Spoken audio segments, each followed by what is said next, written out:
नमस्कार, उत्थान क्लासेस में पुनः आपका स्वागत है।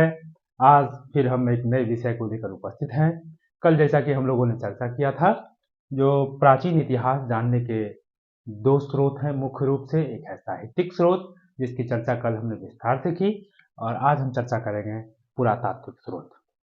पुरातात्विक स्रोत पुरातात्विक स्रोत किसी भी साहित्यिक स्रोत को जब हम देखते हैं, तो उस साहित्यिक स्रोत में यह संभावना होती है, जो उस काल विशेष के विषय में जो लेखक हुए हैं या कवि हुए हैं, तो वो उसके विषय में अतिशयोक्ति कर देते हैं। यानी जो बातें वास्तव में नहीं होती है, उसको उसमें वो अपने साहित्य की जो कल्पना है, उसको वो मिश्रित कर देते हैं, जिससे तथ्य को जानना थोड़ा कठिन हो जाता है, जो वास्तव में उस समय में क्या स्थिति थी। तो इसके लिए हम लोगों को पुरातात्विक स्रोतों पर निर्भर रहना पड़ता है, जिससे उस समय काल के विषय में एक वास्तविक परिदृश्य मालूम पड़ता है। तो इसी क्रम में पुरातात्विक स्रोत को मुख्य रूप से 5 भागों में बाँटा गया है। शिलालेख प्रथम है, दूसरा है सिक्का, तीसरा स्मारक, चौथा मिट्टी के पात्र और पांचवा जो है आर्टिफैक्ट्स, यानी कि अन्य जो भौतिक अवशेष हैं, जो आर्टिफैक्ट्स हैं और भी जो रेसिडुअल है, रिमेनिंग्स हैं, जो मिट्टी के अंदर खुदाई के दौरान मिलते हैं। During excavation we found various things. तो उन सब चीजों को हम लोग एक अन्य भौतिक अवशेष या आर्टिफैक्ट्स के अंतर्गत रखते हैं। तो शिलालेख शिलालेख को हम लोग इंस्क्रिप्शन भी कहते हैं इंग्लिश में। तो इंस्क्रिप्शन जो है, यह कई राजाओं ने अपनी प्रशस्तियां, अपने राज्यादेश या फिर कोई विजय के उपलक्ष्य में कुछ लेख लिखवाए।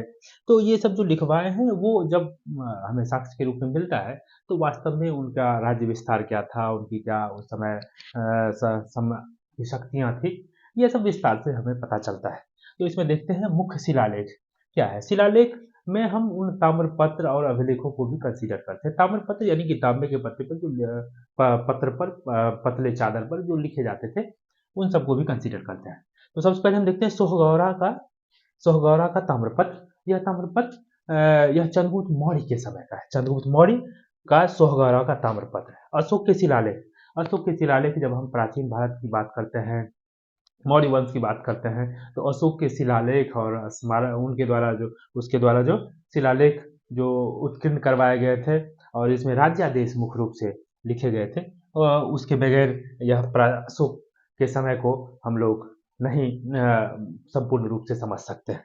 सबसे पहले जेम्स प्रिंसेप का नाम आता है, जिसने अशोक के शिलालेख को डिकोड किया था, सबसे पहले पढ़ा था, और जिसके बाद हम अशोक के इतिहास के विषय में विस्तार से जान पाते हैं। तो इसके कई शिलालेख हैं, कई स्तंभ लेख हैं, ये सब उस समय मिले हैं, जो जिससे मौर्य साम्राज्य के विषय में या अशोक के कार्यकाल के विषय में विस्तार से जानकारी मिलती है। नेक्स्ट है रुद्रदामन का जूनागढ़ अभिलेख।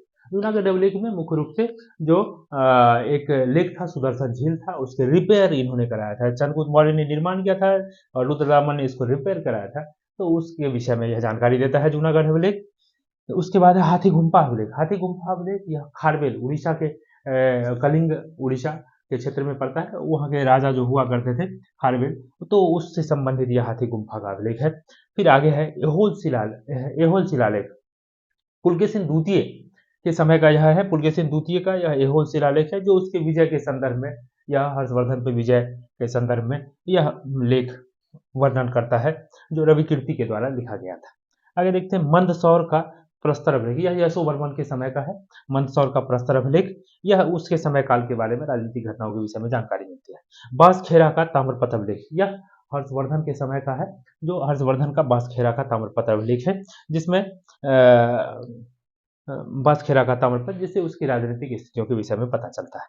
प्रयाग प्रशस्ति, यह गुप्ता काल का, समुद्रगुप्त का नाम बड़े गर्व के साथ लिया जाता है। गुप्ता काल को वैसे भी स्वर्ण काल कहा जाता है।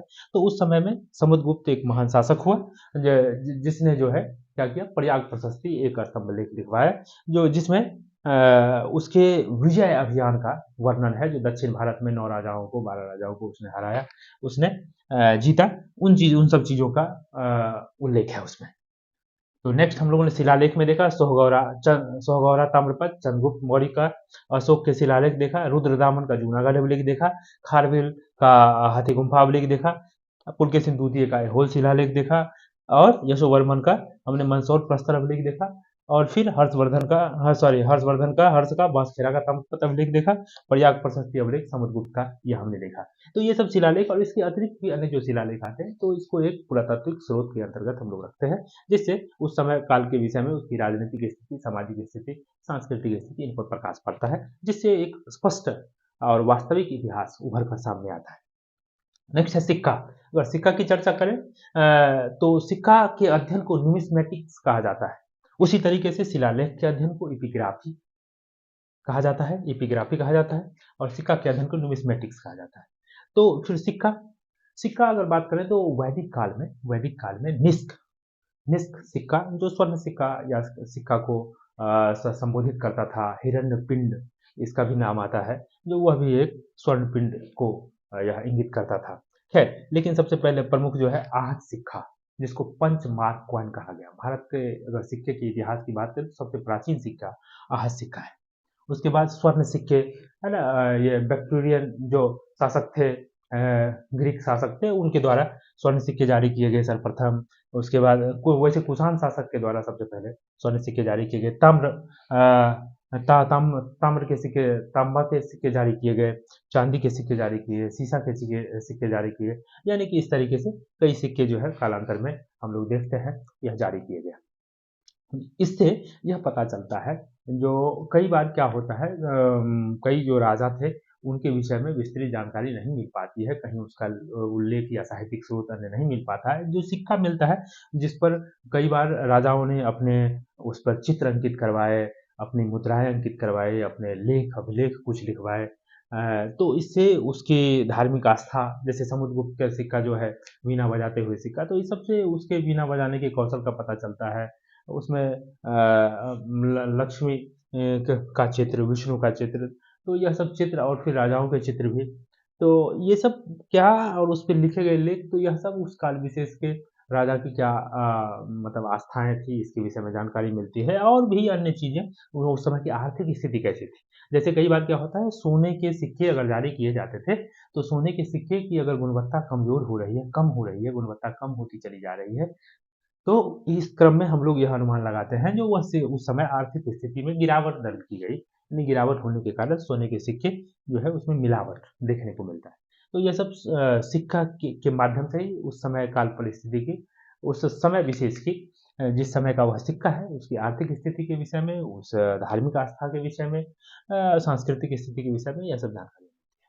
तो सिक्का एक महत्वपूर्ण सिक्का, जिसमें सबसे प्राचीन सिक्का अगर कहें तो वैदिक काल में निस्क और हिरण्यपिंड की बात आती है, वैसे आहत सिक्का सबसे प्राचीन सिक्का है। स्वर्ण सिक्का है, ताम्र, चांदी, सीसा, ये सब के सिक्के कालांतर में कई राजाओं ने, जो शासकों ने जारी किए। फिर हम देखते हैं स्मारक। स्मारक में पुरातात्विक स्रोत के अंतर्गत इसे रखते हैं, और स्मारक में जितने भी प्राचीन इमारत है, जैसे हम कहें तो यहाँ पे कहाँ पे, कुम्हरार पटना में खुदाई के दौरान चंद्रगुप्त मौर्य का जो महल था उसके स्तंभ मिले हैं, तो वो सब सारी चीजें इसके अंतर्गत आएंगी। और स्तंभ जो उनके पिलर मिले हैं, 80 पिलर मिले हैं, तो ये सारी चीजें उसके अंतर्गत आएंगी। उसके बाद गुफा है ना, कई राजाओं ने, जैसे कि अशोक ने आजीविकों को दान में दिया था नागार्जुनी पहाड़ी में, बिहार में।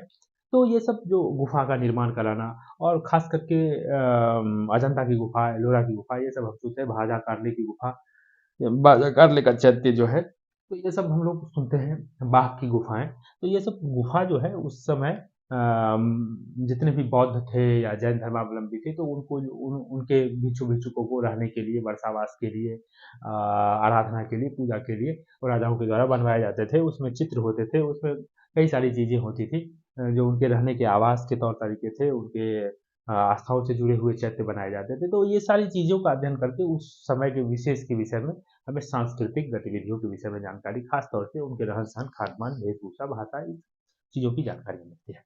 उसके मंदिर मंदिर की भी बात करें तो मंदिर को हम लोग देखते हैं। मंदिर प्राचीन काल में जितने भी मंदिर हैं, चाहे दशावतार मंदिर है ना, चाहे वो कोणार्क का सूर्य मंदिर है ना, तंजौर का बृहदेश्वर मंदिर है, ये सब सारी जितने पुराने मंदिरें हैं, तो उस मंदिर बनाने की जो वो है तकनीक थी, स्थापत्य कला था, तो और उस समय की क्या आस्थाएं थी, क्या विश्वास था लोगों का, किन देवताओं की पूजा करते थे, तो यह सब पता चलता है, और इन सबको हम लोग पुरातात्विक स्रोत के अंतर्गत रखते हैं।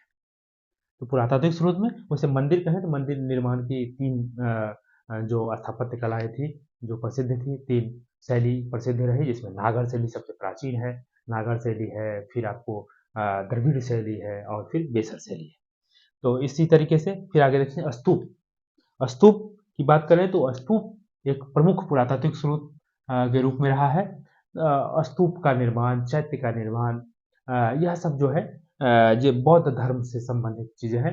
तो बहुत सारे स्तूप, सारनाथ का स्तूप है, जैसे अमरावती का स्तूप है, तो ये सब बहुत सारे स्तूप जो है ऐसा माना जाता है, एक कहानी है जो भगवान बुद्ध के मृत्यु के बाद उनके शरीर का जो अवशेष था और उन अवशेषों को 8 भागों में बाँटा गया और 8 जगह पर विशाल स्तूप का निर्माण किया गया और वो सारे जो स्तूप हैं, आज भी जो है प्रसिद्ध स्थान के रूप में जाने जाते हैं, जिससे उस समय काल के विषय में हमें स्थापत्य कला के विषय में जानकारी मिलती है।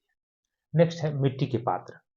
मिट्टी के पात्र मिट्टी के पात्र जो उपयोग में लोग दैनिक उपयोग में जिन बर्तनों का उपयोग करते थे, उनके भी जो अवशेष मिले हैं, उस आधार पर भी जब हम प्राचीन समय का अध्ययन करते हैं, प्राचीन इतिहास का अध्ययन करते हैं, तो उसमें उस आधार पर भी मिट्टी के बर्तन के उपयोग के आधार पर भी संस्कृति का विभाजन किया गया है, जिसमें लाल मृदभांड, रेड वेयर, लाल और काला मृदभांड, है ना? उसमें रेड एंड ब्लैक वेयर, उसके बाद नारंगी रंग के मृदभांड जिसको ओसीपी कहा गया, उसके बाद चित्रित धूसर मृदभांड, उसके बाद उत्तरी काली चित्रित मृदभांड। तो ये सब जो है ये मृदभांड है।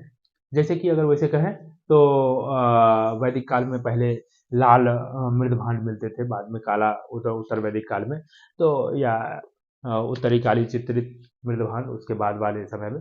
तो ये सब क्या है ना, जो एक सांस्कृतिक विभाजन इसमें किया गया है। इस मिट्टी के बर्तन किस तरह के प्रयोग किए जाते थे उस आधार पर। तो यह भी एक महत्वपूर्ण पुरातात्विक स्रोत है। इससे उस समय के बारे में जो किस तरह की लोगों की पसंद होती थी या मिट्टी बनाने की किस तरह की कला शैली या विकसित हुई या उनका एक तरीके से कहें तो सांस्कृतिक पक्ष अध्ययन में यह सहायक होता है। नेक्स्ट है अन्य भौतिक अवशेष।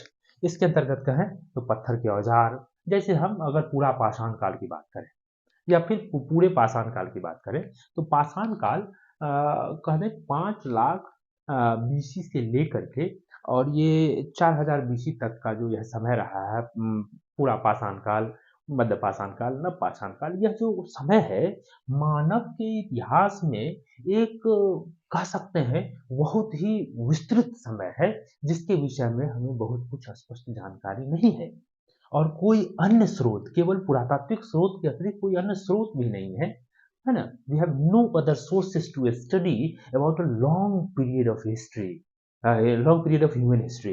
तो ये चीज़ें नहीं है हमारे पास। तो इसके लिए हमें पुरातात्विक स्रोत पर ही निर्भर रहना पड़ता है और जिसमें मुख्य रूप से पत्थर के औजार का हम अध्ययन करते हैं।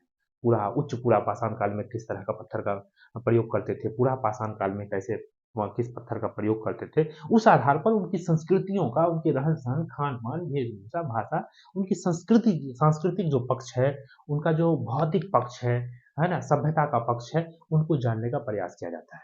तो ये भौतिक अवशेष के माध्यम से हम एक ह्यूमन हिस्ट्री का जो एक बहुत बड़ा टाइम पीरियड है, जो पूरा पाषाण काल में है या आद्य जिसको ऐतिहासिक काल कहते हैं, तो अ, उनका अध्ययन करने में बड़ा महत्वपूर्ण सहायक होता है। तो अन्य भौतिक अवशेष के अंतर्गत पत्थर के औजार, भित्ति चित्र, दीवालों पर लोग चित्र बनाते थे, है ना?